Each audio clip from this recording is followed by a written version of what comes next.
जिनको देखना होता है ताकि पता चल जाए ओपनिंग कौन कर रहा है, वन डाउन कौन है, थ्री डाउन कौन है, फोर डाउन कौन है, बॉलिंग पे कौन आएगा, फिनिशर कौन है,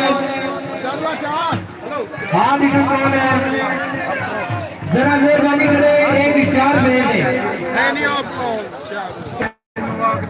अल्लाह करे आज जिस नाम से ये चालू रहती है खतरा, कहाँ पर कहते हैं ये खतरा, नानी को वहाँ पे खड़ा किया गया जहाँ पे हर फील्डर नहीं खड़ा हो सकता।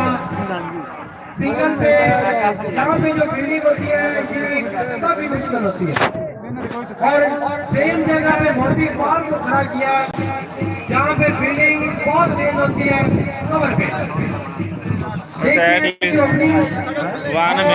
1 मिनट बाद फील्डिंग